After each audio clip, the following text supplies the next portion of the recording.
Noé estava certo. O mundo foi limpado da maldade do homem. As águas baixaram. E agora? O que vem nos primeiros minutos após tudo isso? Mas será possível? Com certeza que ao longo de sua vida você se deparou com a famosa história de a Arca de Noé. E se você é uma pessoa curiosa como eu, já se perguntou: ok, mas o que veio a seguir? Deus deixou claro que havia se arrependido de criar o homem, pois ele havia se tornado cruel e maldoso. E disse o Senhor: destruirei da face da terra o homem que criei, tanto o homem como o animal, os répteis e as aves do céu, porque me arrependo de haver-os feito. Gênesis, versículos 6, 7. O que levou Deus a mudar de ideia? São tantas perguntas e nesse vídeo você terá uma base de entendimento. Se inscreva e deixe o like. É difícil falar o que aconteceu depois do dilúvio sem relembrar o que aconteceu antes e durante. Noé recebeu o chamado de Deus por um sonho, para criar uma arca grande o suficiente para caber um par de cada animal imundo e 7 pares de cada animal considerado limpo. Ao se referir a animais imundos e limpos, eles tendem a dizer animais que serviriam para alimento ou não. É comum que diante de uma história tão forte como essa, haja dúvidas e curiosidades. Os animais. Como e por que os animais na arca não brigaram entre si? Como não se mataram? Como foram reunidos? A Bíblia não especifica como os animais foram mantidos em harmonia na arca, mas há algumas possibilidades que podem ter ajudado a evitar que eles brigassem entre si. Uma teoria: Deus, por sua onipotência, pode ter dado uma ordem aos animais para que se comportassem pacificamente durante todo o período em que estivessem na arca. Outra possibilidade é que os animais foram adormecidos ou hipnotizados para evitar brigas. Infelizmente, não dá para confirmarmos de fato. Fica para você usar a sua imaginação e tirar suas próprias conclusões. Como Noé juntou os animais? A Bíblia diz que Deus os trouxe a Noé. Alguns estudiosos interpretam isso como uma intervenção divina, enquanto outros sugerem que isso pode ter acontecido através de processos naturais, como instinto animal ou migrações. A construção da arca. A arca teria que ser grande o suficiente para abrigar todas as criaturas da terra, bem como alimentos e água para mantê-los durante o dilúvio que estava por vir. A construção da arca foi um empreendimento monumental e Noé precisou de muita ajuda para concluí-la, cortando madeiras de alta qualidade e moldando-a em tábuas extremamente resistentes.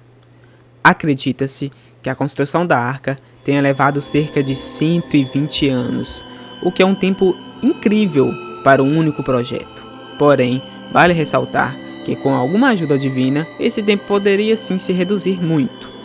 Durante esse tempo, Noé e seus filhos trabalharam arduamente, apesar da zombaria e de muitos daqueles ao seu redor que achavam que eles estavam perdendo seu tempo. A madeira que foi utilizada na construção da arca foi de qualidade excelente, pois precisava ser forte o suficiente para resistir ao peso das águas e das criaturas. Alguns acreditam que a madeira era de cipreste, ou golfer, uma árvore que não é mais encontrada na terra. Além da madeira, Noé e sua família também coletaram outros materiais para a arca, como resinas e betume, para vedar as juntas entre as tábuas da madeira, tornando a arca à prova d'água e garantindo que nenhum animal fosse perdido. A arca de Noé era uma embarcação incrível, medindo cerca de 137 metros de comprimento, 23 metros de largura e incríveis 14 metros de altura, para abrigar os animais. A arca era dividida em compartimentos, cada um projetado para acomodar da melhor forma um determinado tipo de criatura. Noé e sua família viveram em um andar superior da arca, com acesso aos níveis inferiores, onde os animais estavam alojados. O início do fim.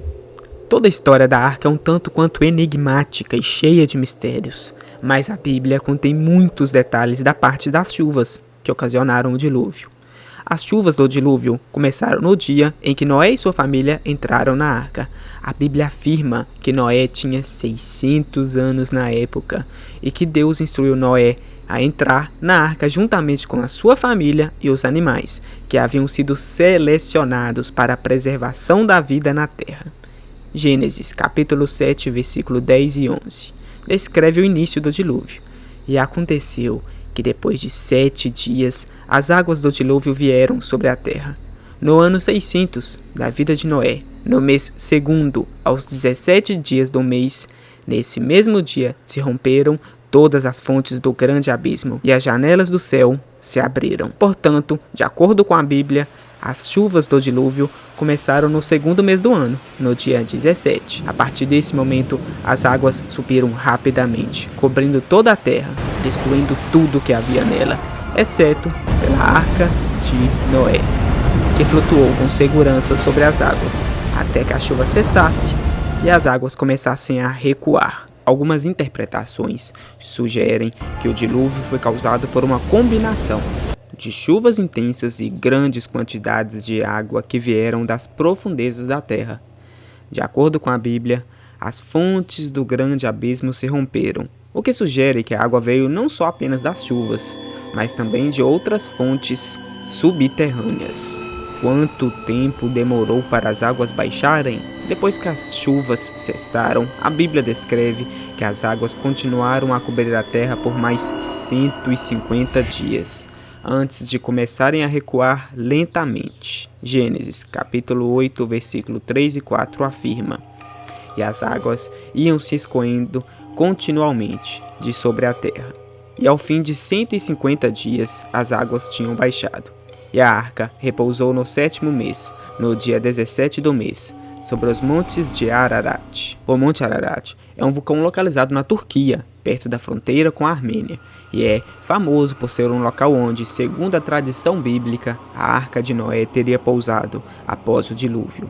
Apesar de muitas histórias e lendas cercam o Monte Ararat, não há evidências conclusivas que comprovem a existência da arca de Noé ou que tenha pousado no Monte Ararat. Desde o século XIX, muitas expedições foram realizadas na região, em busca de evidências da arca perdida. Algumas descobertas foram feitas ao longo dos anos, incluindo relatos de pessoas que afirmaram ter visto a arca ou ter encontrado partes dela, mas nenhuma dessas descobertas foi confirmado ou verificado de forma científica. Em 2010, uma pesquisa de pesquisadores americanos e turcos afirmou ter encontrado evidências de a Arca de Noé no Monte Ararat, usando tecnologia de sensoriamento remoto para identificar uma estrutura em forma do barco enterrada sob a neve. Atualmente, não há evidências científicas conclusivas que comprovem a existência da Arca de Noé, ou que ela tenha pousado no monte. No entanto, a história da Arca de Noé continua sendo uma das mais famosas e influentes histórias bíblicas e tem sido tema de muitas discussões e pesquisas ao longo dos séculos. Os primeiros minutos após a arca ancorar no monte. Mas antes, não se esqueça de se inscrever no canal, deixar o like e comentar aí uma sugestão de vídeo que você quer ver aqui no canal. Com a derradeira chuva que inundou a terra finalmente diminuindo, o mundo ficou em silêncio por um breve momento.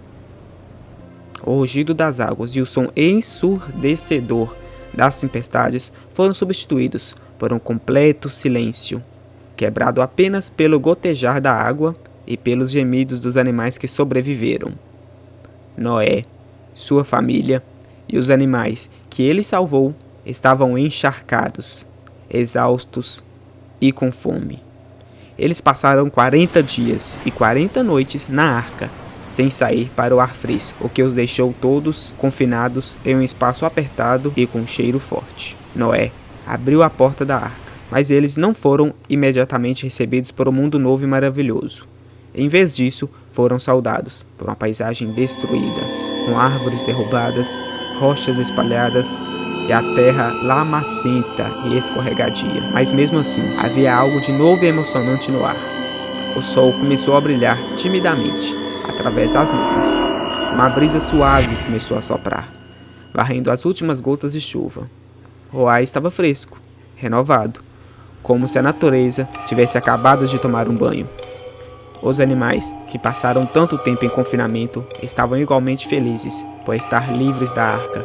Eles saíram em grupos, alguns correndo em volta, outros olhando ao redor com curiosidade, como se estivessem vendo o mundo pela primeira vez. Foi um momento de renovação e esperança para Noé, sua família e os animais. Eles sabiam que havia muito trabalho a fazer para reconstruir a terra, mas estavam prontos para enfrentar o desafio juntos. Com a ajuda de Deus, eles estavam determinados a fazer do mundo um lugar melhor e mais justo. Encha a terra novamente. Com o mundo ainda em processo de recuperação, a família de Noé precisava lidar com um desafio crucial: repovoar a terra com animais de cada espécie. Eles sabiam que teriam que trabalhar duro para garantir que as espécies sobrevivessem e se reproduzissem. Com sua experiência na arca, Noé sabia exatamente como cuidar dos animais e garantir que eles fossem saudáveis e prósperos. Ele e sua família começaram a trabalhar imediatamente, criando cercas, pastos e estábulos para os animais. Eles também foram cuidadosos ao garantir que cada espécie tivesse um parceiro adequado para a reprodução. Eles observaram cuidadosamente os animais e ajudavam a formar pares compatíveis. Com o tempo, os animais começaram a se multiplicar e preencher a terra novamente. Cada espécie encontrou seu lugar no ecossistema e começou a se reproduzir em ritmo acelerado. Os campos e pastos se encheram de vida novamente e a terra começou a florescer mais uma vez. Eles aprenderam a trabalhar com a natureza, plantando árvores, cultivando o alimento e garantindo que os recursos da terra fossem utilizados de forma sustentável. A família de Noé se tornou responsável por uma grande variedade de animais e plantas, cada um com sua própria personalidade e história. Eles se tornaram especialistas na criação e manutenção de habitats para as espécies e ajudaram a garantir que a diversidade da vida na Terra fosse preservada para as gerações futuras. Assim, a família de Noé se tornou a guardiã da vida na Terra, trabalhando em harmonia com a natureza para garantir que o mundo estivesse sempre em equilíbrio. Com seu trabalho duro e dedicação, eles ajudaram a repovoar a terra e a trazer a vida de volta depois do dilúvio. Outra missão importante era repovoar a terra com seres humanos. Eles se casaram entre si e tiveram filhos, que cresceram e se casaram com outros filhos de Noé. Com o tempo, a população humana cresceu e se espalhou pela terra, criando novas comunidades e desenvolvendo culturas únicas. A família de Noé se tornou os antepassados da humanidade e sua história se tornou a base de muitas tradições e crenças religiosas. A história de Noé é, com certeza, uma das mais famosas na Bíblia, pois aos olhos nus podem parecer impossíveis. E você, acredita na Arca de Noé? Deixe seu comentário. Comente também qual tema gostaria de ver aqui no canal. Até a próxima. Mas será possível?